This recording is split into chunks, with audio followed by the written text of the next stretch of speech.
생생하게 상생하며 YTN 라디오 생생경제. 안녕하세요. YTN 라디오 생생경제 김혜민입니다. 8월 14일 오늘은 대한민국에 택배가 도입된 지 28년 만에 처음으로 택배 없는 날입니다. 코로나19로 일감이 늘어난 배송 기사님들의 휴무를 위해 택배 배송을 하루 중단한 건데요. 물론 모든 택배 기사분들이 쉬시는 것도 아니고 밀린 물건들을 배송하려면 더 힘도 들겠지만 쉬는 날을 지정하고 휴식을 갖는다는 자체가 굉장히 많은 의미를 담고 있습니다. 의사들도 오늘 쉽니다. 정부의 의과대학 정원 확대의 반발에 파업하는 건데요. 택배는 늦게 배송돼도 되지만 환자는 늦게 치료해서는 안 되는 거죠. 정부와 의사들의 협의가 잘 이루어져서 파업이 더 이상 진행되지 않기를 간절히 바랍니다. 2020년 8월 14일 YTN 라디오 생생경제 지금 시작합니다.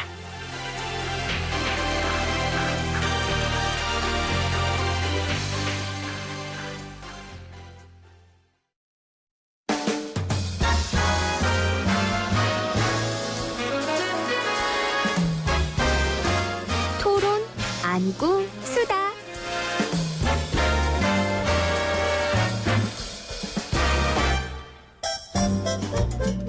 금요일 토론 아니고 수다, 오늘은 특별한 주제로 특별한 수다를 준비해봤습니다. 먼저 신박세상의 박상인 교수님 나오셨고요. 어서 오세요. 네, 안녕하세요. 오늘은 짝꿍이 바뀌셨어요. 최입의 전 의원 나오셨어요. 네, 안녕하세요. 안녕하십니까. 네, 두 분 서로 잘 아시죠? 네, 잘 알겠습니다. 저희가 뭐 사랑의 스튜디오도 아니고 그렇지만 박상인 교수님, 최입의 의원님 언제부터 아셨어요?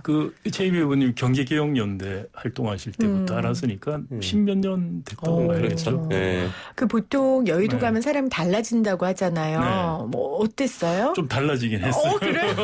그래요? 어떻게 달라졌어요? 좋은 방향으로 달라진 좋은 것 같아요. 방향으로. 네.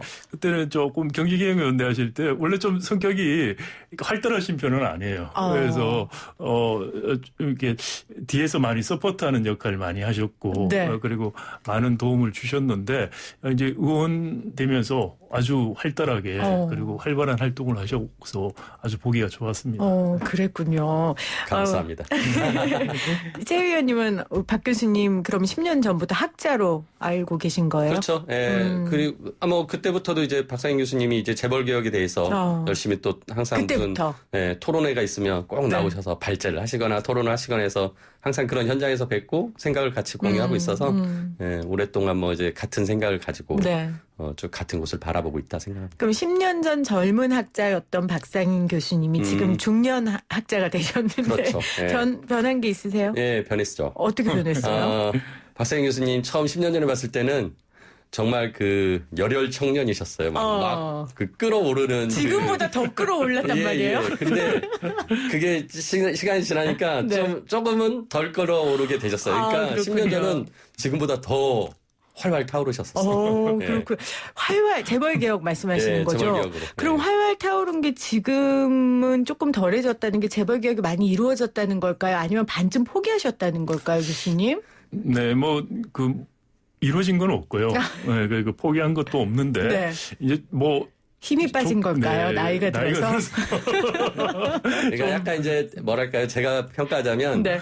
목소리만 크다고 해서 될 일은 아니구나. 이제 현실과 그렇죠. 함께. 그래서 이제 보다 좀 더 이게 국회와 정부에게 제대로 된 그 반영이 되게 하려면 뭔가 또 다른 활동이 필요하다라고 이제 좀 보여져서 제가 보기에는 우리 박상인 교수님이 더 많이 예전보다는 물밑에서 열심히 활동하고 계신 것 같습니다. 맞습니까? 그래서요. 아니, 저도 좀 동의하기가 그런 게 스튜디오에서 굉장히 많이 끌어올라가지고 제가 막 그렇죠. 이렇게 가끔 찬물을 이렇게 끼얹을 때가 있거든요. 10년 전에 더 심했어요. 지금 만난 게 다행이네요, 교수님. 자, 여러분들이 이 이야기를 들으면서 오늘 왜 이 시간을 마련했는지 아실 것 같아요. 두 분에게 공통적인 주제는 사실 공정경제예요. 이 주제에 있어서 두 분이 10년 전부터 굉장히 노력하셨고 또 한 분은 그 제도권 정치권으로 들어가셔서 또 일도 하셨고 또 한 분은 계속해서 학자로서 활활 타오르는 그 분이신데 이 두 분과 함께 공정경제에 대한 이야기를 좀 나눠보도록 하겠습니다. 먼저 최입의 전 의원님, 공정경제라는 게 우리 사전에 나오는 거 말고요. 의원님이 좀 의원님의 말로 네. 정의를 하신다면 어떤 겁니까? 우리가 이제 공정경제라는 단어 이전에 썼던 단어가 있습니다. 경제민주화. 네. 이제 그게 이번 정권에 들어오면서 약간 용어를 바꿨어요. 그러니까 너무 이제 식상해지니까 용어를 바꿨다고 생각하고 경제민주화는 이제 우리 헌법에 나오는 내용입니다. 119조 2항에 우리 대한민국은 이제 자유시장주의를 추구하지만 그 과정에서 발생하는 부작용들이 있기 때문에 그거를 이제 국가가 조정하고 또 이렇게 나서서 개입을 해서 문제를 잘 풀어야 된다라는 건데요. 그 이제 헌법 내용에 보면은 균형 있는 국민 경제 성장, 그래서 균형 성장, 그다음에 적정한 소득 분배, 적정한 분배가 돼야 된다. 그리고 시장 지배와 경제력 남용을 방지해야 된다. 이렇게 얘기를 하거든요. 근데 이게 지금 이제 우리나라의 현재 경제 상황에서 보면 양극화의 문제점을 예방하라라는 그런 취지의 의미라고 저는 이제 해석을 합니다. 그래서 이게 없었으면은 불균형하게 성장하고 또 막 양극화가 심해지고 서로 갈등하게 되는 것들을 어떻게 정부가 나서서 잘 막을 것이냐. 그거를 하는 게 경제민주화다라고 이제 설명을 했고 그 경제민주화 정책 중에 하나가 또 재벌 개혁도 있는 거고 뭐 지금 정부가 추진하는 것 중에서는 소득주도 성장 같은 것도 공정 경제 안에 들어가는 내용이라고 생각을 해요. 네. 정부는 뭐 그걸 따로 얘기하고 있지만 그래서 저는 현재 우리 한국 사회에서는 양극화 문제를 해결하는 데 있어서의 필요한 해법이라고 저는 생각을 합니다. 공정경제는 양극화를 해결하는 해법이다라고 정의해 주셨어요. 박사인 교수님요. 네, 뭐 네 가지 요소로 생각해 볼 수 있는데요. 첫 번째 이제 균등한 기회가 있어야 된다는 생각이고요. 과정에서의 공정성. 네, 그리고 보수 또는 결과가 적정해야 된다는 거. 그리고 마지막으로 정부가 재분배를 통해서 적정한 소득의 분배를 유지할 수 있는 그런 네 가지 과정들이 지켜질 때 공정경제다 이렇게 생각을 하고요. 최입의 의원님 말씀하신 것처럼 경제민주화하고도 맞닿아 있는 개념이긴 합니다. 네. 경제민주화라는 것도 궁극적으로 공정경제를 추구하는 것이라고 생각이 되고요. 그런데 또 말씀하셨지만 그 경제민주화 119조 2항에서 다른 헌법에 있는 내용과 별도로 독특하게 있는 부분이 바로 경제력 집중에 대한 문제예요. 경제력 남용이라고 표현은 돼 있습니다만은 그게 있기 때문에 사실 공정거래법에서 대규모 기업 집단 재벌 규제가 이루어질 수 있는 것이고요. 그것이 경제민주화와 공정경제를 위해서 필수적인 선결 요건이다. 그런 의미에서 이제 재벌 문제가 공정경제, 경제민주화의 핵심적인 내용이 될 수 있다는 것이죠. 네. 그 김태년 민주당 원내대표는 이 공정경제 이건 민주당 총선 공약이고 문정부의 국정과제라고까지 이야기를 했어요. 자 그렇다면 공정경제가 얼마나 이루어졌다고 생각하시는지 우리 박상희 교수님 100점 만점에 몇 점 주시겠어요? 저는 뭐 한 20점 정도. 20점. 네. 아주 잘 준 편이라고. 그러니까요. 생각보다 잘 주셔서 깜짝 놀랐어요. 네, 그 이유는 뭐냐면은 가불 문제 쪽에 대해서 초기에 좀 개선하려는 노력들을 했었다는 거. 그것 때문에 제가 한 20점 정도 드리고요. 네. 그런데 그 네 가지 제가 말씀을 드렸는데 그 마지막에 이제 배분의 문제, 재분배 문제라든지 적정한 보상에서의 가불 쪽은 어느 정도 성과를 기대만큼은 아니지만 노력은 했다 해서 20점 드리고 20점. 나머지 그 기회의 문제, 과정의 문제 그리고 적정한 보상의 문제는 굉장히 미흡하다. 네. 그런 생각입니다. 자 20점 주셨고요. 우리 최 의원님. 저도 뭐 거의 비슷한 점수인데 저는 30점. 왜요? 거기 이제 하나 더 얹으면 그 우리 주주들의 의결권을 보다 잘 이렇게 그 행사할 수 있도록 이렇게 기관 투자자의 그 이제 의결권 지침에서 이제 스튜디어십 코드라는 것을 실행을 했어요. 근데 네. 이제 물론 이것도 뭐 또 완전히 만족스러운 상황은 아니지만 그로 인해서 아무튼 제가 지난번에도 여기서 나와서 말씀드렸던 주총장에서의 어떤 그 성과들이 나타났었거든요. 네. 그래서 이제 지배주주들의 경영 그 이사 선임을 막았던 그런 사례도 나타나는 것으로 봤을 때 아무튼 뭔가 제도적으로 개선하려는 노력들 중에서 그나마 성과가 난 것들이 좀 있어서 한 30점은 줄 수 있겠다. 네. 100점 만점에. 네, 100점 만점에. 아직도 그러니까 70점이 부족한 거죠. 많이 부족한 거죠. 의원님은 또 용 남으셨으니까 조금 더 주신 거 아니에요? 뭐 그건 아니고요. 아, 그건 아니에요? 제가 생각하기에는 아무튼 그 가불 문제나 뭐 하도급 관련된 문제 뭐 어떤 17년 정권 바꾼 이후로 좀 여러 노력들이 좀 있었고, 네. 그리고 실질적인 집행력을 또 행사하기도 했어요. 뭐 공정거래위원회가 나서서 일도 많이 했고, 근데 이제 부족한 부분들이 솔직히 더 많아서 네. 박한 점수입니다. 네, 자, 20점, 30점 주셨어요. 그러면 왜 나머지 70점과 80점 얘기를 한번 좀 해보도록 하겠습니다. 이 공정경제라는 추상적인 개념을 결국은 이제 법이라는 것을 통해서 구체적으로 구현해야 하지 않겠습니까? 그래서 공정경제 3법 지난 1월 국무회의에서 의결됐어요. 공정경제 상법이 상법, 자본시장법, 금융그룹 감독법 맞습니까? 이게 좀 다르더라고요. 보통 이제 공정경제 3법에서 법 개정 사항으로는 지금 말씀하신 세 가지 법이 왔고요. 네. 근데 그거 외에도 이제 시행령으로서 법을 바꾸기보다는 시행령으로 또 추진하겠다라고 해서 작년 9월에 시행령 개정 사안들을 꽤 많이 냈었어요. 네. 그것들이 입법 예고 기간을 지쳐서 올해 1월 달에 이제 본격적으로 시행이 됐거든요. 네, 거기에는 이제 국민연금 네. 관련된 이제 시행령도 몇 가지 들어가고 해서 조금 이제 언론마다 다르게 표현하긴 같은데 아무튼 지금 최근에 그 김태년 원내대표가 공정경제 3법을 추진하겠다고 했을 때 이 3법은 지금 방금 이제 피디님 말씀하신 세 가지 상법, 공정거래법, 금융그룹, 감독법 이 세 가지가 지금 그 공정거래법이 들어가야지 될 것 같은데요. 그 자본시장법이라고 하셔서 네. 공정거래법이죠. 공정거래법. 네, 조금 놀랐는데 네, 공정거래법, 상법, 그리고 금융그룹 통합감독법 네. 이렇게 세 가지라고 말할 수 그렇게 세 가지군요. 알겠습니다. 이게 이제 지금 법안이 올라와 있습니다. 국회에. 네. 자, 공정경제 3법을 그럼 지금은 상법, 공정거래법, 금융그룹 감독법 이렇게 네. 세 개로 정의하고요. 내용이 많던데 두 분께서 중요하다고 생각하는 내용이 있다. 하나씩 좀 꼽아주시면 좋을 것 같아요. 박 교수님. 네, 첫 번째 이제 공정거래법이 뭐 가장 사실 중요한 법인데 네. 공정거래법 전부 개정안이라는 것이 작년에 20대 국회에서 이미 제출이 됐었고요. 그중에서 20대 국회 끝나면서 세 가지 큰 파트가 있는데 이 절차에 관한 부분들만 통과시켰어요. 그리고 이번에 빠져 있는 가장 핵심적인 내용이 기업 집단, 재벌 관련된 주제들이죠.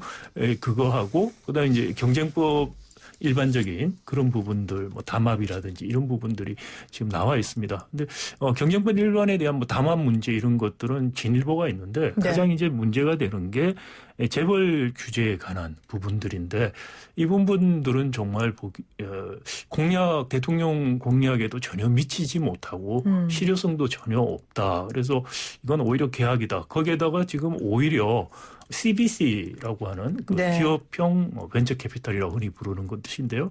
그것을 지주회사 규제 쪽에 금산분리를 완화시키기 위해 예조항으로 집어넣으려고 한다. 오히려 개악으로 가고 있다라는 생각이 들고요. 상법 같은 경우에도 3% 룰이라고 해서 감사위원 분리선출을 할 때 대주주의 의결권을 3%로 제한하는 것인데 이것도 감사위원 1인 이상으로 바꿔버렸어요. 모든 감사위원이 아니고 그리고 대주주뿐만이 아니고 일반 주주 그러니까 기관 투자자들 같은 경우에 해당될 수 있는데 이분들도 3%만 투표권을 제한하겠다. 그럼 사실상 소수주주들이 대주주들을 전행을 견제할 수 있는 감사위원 선출하는 게 사실 굉장히 무력화시키는 법안이 지금 올라가 있고요. 네. 그 집중투표제라고 하는 게 또 소수주들이 원하는 이사를 1명 내지 2명이라도 좀 뽑게 해주려고 만드는 제도인데요. 근데 이것도 역시 빠져버렸어요.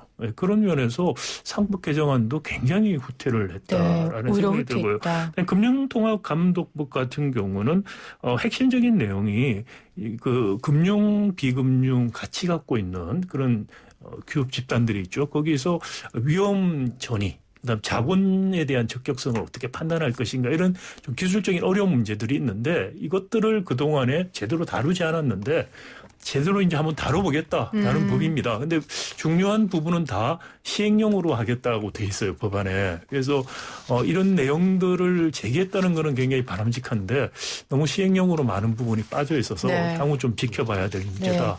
라고 생각이 됩니다. 자, 중요한 내용을 뽑아달라 그랬는데 부족한 부분을 지적해 주셨어요. 그게 중요하다는 거죠? 네, 그렇죠. 나머지 별로 중요한 내용이 없습니다. 사실. 그러니까 그나마 의미 있다고 할 만한 법들도 없고 중요한 법들은 오히려 후퇴했다. 그렇게 총평을 하신 걸로 제가 그렇습니다. 알겠습니다. 네. 자, 최 의원님은요?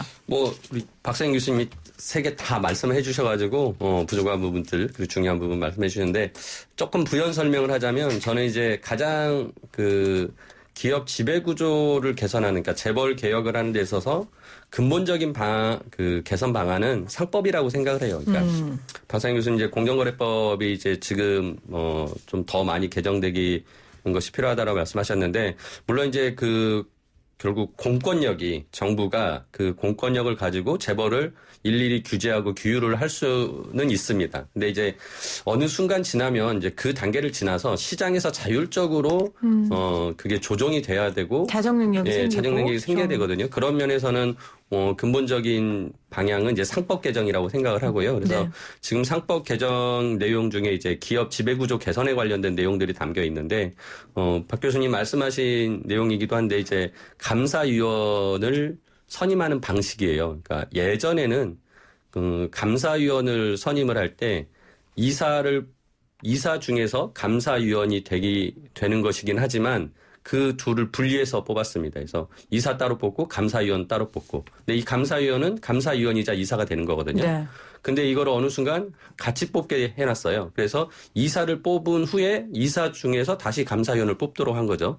근데 앞에 말씀하신 3% 룰이라고 해서 주주들이 3% 이상 가지고 있는 사람 중에서는 3%만 의결권 행사하고 나머지 못하게 해놨어요. 그게 네. 뭐냐면은 특정한 많은 지분을 가진 특정 주주의 영향력으로부터 이 감사위원은 독립적이어야 된다라는 취지로 너는 3%까지만 행사해라 권한을, 이렇게 해가지고 만들어놨는데, 이사를 먼저 뽑다 보니까 이사를 뽑을 때는 3% 룰을 제한받지 않고 거기서 뽑으니까 대주주가 자기의 입맛에 맞는 사람을 다 뽑아놔요. 네. 그래놓고 거기서 감사위원을 뽑으니까 독립적인 감사위원이 안 되는 거죠. 그래서 이거를 분리선출하자라고 네. 하는 건데, 이게 이제 박근혜 대통령 때도 정부가 정부 개정안을 냈었어요. 그때는 이 감사위원을 선출할 때 모두 그렇게 다 분리해서 선출하자라는 법안을 정부안을 냈는데, 이번 문재인 대통령 정부에서는 감사위원 한 명만 그렇게 뽑자라고 하는 거예요. 모두가 아니라. 오히려. 더 후퇴한 거죠. 네. 의원님께서 외부감사법 하셨잖아요. 그건 지금 다른 얘기인 거죠. 네. 그건 이제 회계감사는 얘기고, 회계감사 얘기고 이거는 회사 내부에 있는 사내 감사 역할을 하는 건데. 그러니까 우리가 미국은 우리 같이 감사가 따로 별도로 있는 게 아니고 이사회 안에 사회이사처럼요? 사회이사들이 네. 보통 하는데 감사위원회라는 게 있어요. 네. 예, 거기서 이제 감사 기능을 합니다. 근데 우리는 그것도 있고 감사도 있고 또 외부 감사도 하고 하는 건데요. 근데 하여튼 그 감사위원 분리 선출하자는 게 특히 우리 같은 경우에 총수가 보통 있고요. 총수가 지분 실제적인 의결권을 50% 이상을 행사하는 경우가 대부분이고, 그런데도 불구하고 경영을 하고 있어요. 그러니까 이 총수라는 대주주와 이 소수주주들 사이에 이해상충 문제가 심각한 거죠. 그러니까 이거 이해상충 문제를 완화시키는 그 중에 하나로 감사위원은 총수의 영향력에서 벗어난 좀 독립적인 다른 소수주주들이 선택할 수 있게 해주자는 취지죠. 네. 좋은 취지인데 저는 이게 충분치가 않다고 생각해요. 3% 룰로 분리선출을 하더라도 과거에 했었고요. 근데도 달라진 거 별로 없었거든요. 그리고 집중투표제라는 건 뭐냐면은 이사를 3명 뽑으면은 한 명씩 뽑는 게 아니고요. 3표를 한 사람 주주가 3표를 행사를 하는데 한 사람한테 몰아서 할 수 있게 해서 소수주주들도 그래서 자기 투표권을 확대시켜서 한 명이라도 뽑게 해주자라는 거예요. 예를 들어서 우리 KT나 포스코 같은 회사 하고 있습니다. 집중투표제. 아무 소용이 없어요. 거기도 CEO가 전행을 다 해요. 그래서 우리 기업 상법이 제대로 작동되기 위한 기본이 뭐냐면은 기업의 소유지배 구조인데 그 네. 소유지배 구조에 대한 규칙이 지금 공정거래법에 있는 것이죠. 그러니까 우리 소유지배 구조에 맞는 상법적인 장치들. 미국 같은 경우는 사실은 전문 경영이니까 주주들 간의 이해상충 문제를 다루는 거예요. 그러니까 미국식의 코퍼레이트 가버넌스 기업 지배 구조가 우리한테 작동 안 된다는 것은 외환위기 이후에 도입된 지금까지 안 되고 있어요. 사회이사 문제 이런 거 안 되고 있기 때문에 오히려 하려면은 제가 늘 주장하는 majority of minority 소수 주주 동의제 같은 거, 총수 일가와 이해상충이 있는 그런 것들은 아예 소수 주주들의 동의까지 받게 하는 그게 저는 사실 들어가면은 상법에서 그게 들어가면은 우리 소유 지배 구조에서 가장 효과적이다. 그리고 스튜어드십 코드가 제대로 작동되는 그 두 가지면 충분하다고 생각이 되고요. 네. 그러니까 지금 말씀하신 마지막에 스튜어드십 코드가 작동이 돼서 기관 투자자들 즉 소수 주주들이 그러니까 재벌 총수 같은 이제 지배주주 말고 나머지 주주들이 적극적으로 이제 자신들의 의결권을 행사하고 주주권을 행사함으로써 결국은 회사의 지배 구조가 변하게 되는 거거든요. 그러니까 법으로 일일이 이렇게라 저렇게라 할 수 없고 기업은 당연히 기업으로서의 경영 자율성을 가지고 운영이 되면서 네. 다만 견제받을 수 있고 감시 감독을 받아야 되는 거고 그 과정에서 주주들의 그 역할을 지금 확대할 수 있는 스튜어드십 코드가 되었기 때문에 저는 이제 시장에서 보다 자율적인 조정 기능이 있어야 된다. 그리고 그게 되기 위해서 상법에서 지금 아까 말씀드린 감사위원을 분리선출하게 할 때 좀 대주주의 입김을 벗어나게 만들어야 된다라는 것이고 당연히 또 집중투표제 같은 경우도 필요하다고 생각을 해요. 근데 그것도 아까 전에 그 박근혜 정부 때 그 상법 개정안에 있었던 내용이거든요. 근데 오히려 이번에 문재인 정부에서 뺐어요. 아니, 그러니까 그런 부분들을 보면은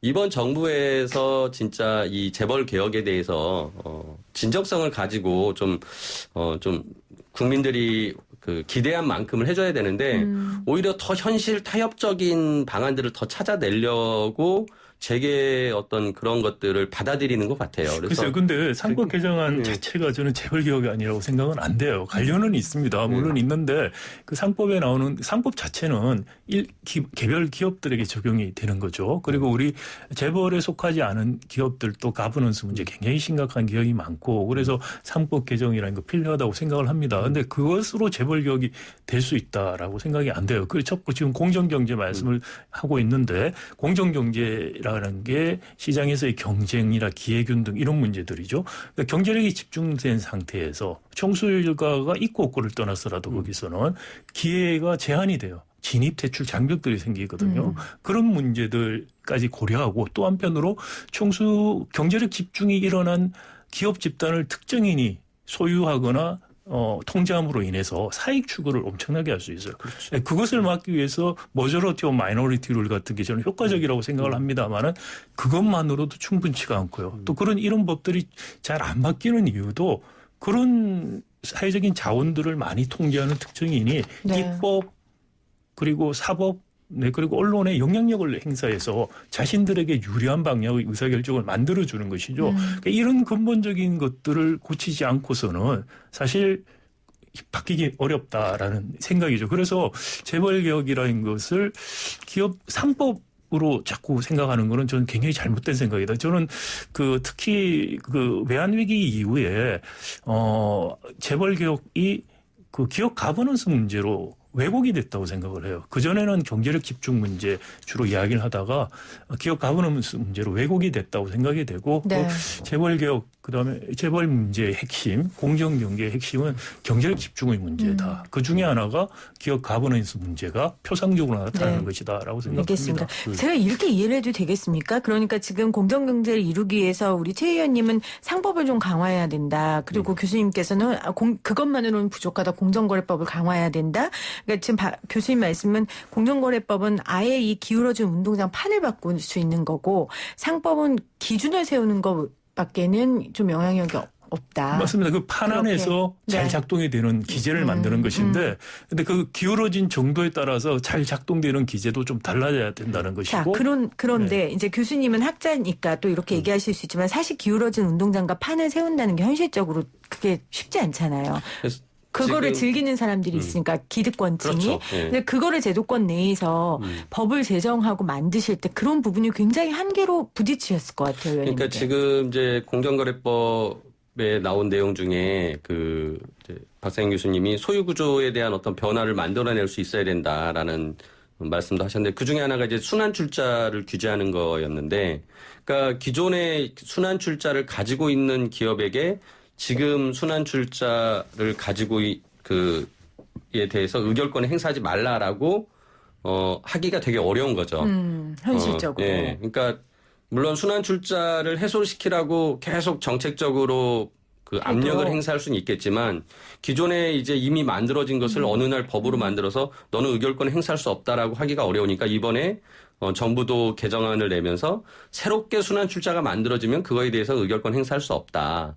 그리고 새롭게는 순환출자를 만들면 안 된다. 뭐 이렇게는 이제 만들었지만 기존 거를 그걸 정부가 뜯어고치기가 어렵다라는 거죠. 그래서 이제 그거는 이번에 법이 아니고 그건 박근혜 정부 때 이번에도 이제 2013년에 기존 순환출자는 두지만은 신규 순환출자를 금지시킨 금지시키고 이번에 의결권 제한안을 냈잖아요. 이번에는 뭐냐면은 기존 문재인 대통령 공약은 기존 순환출자도 해소하겠다라는 건데 공약을 했었죠. 그러기 위해서 한 발짝 물러서서 새로 기업 집단, 대규모 기업 집단으로 지정되는 경우에는 기존 순환출자에 대해서 의결권을 제한하겠다라는 거예요. 그러면 사실 이게 어떻게 보면 저는 이걸 가지고서 헌법에 위배해야 된다고 소송도 할 수 있다고 생각을 해요.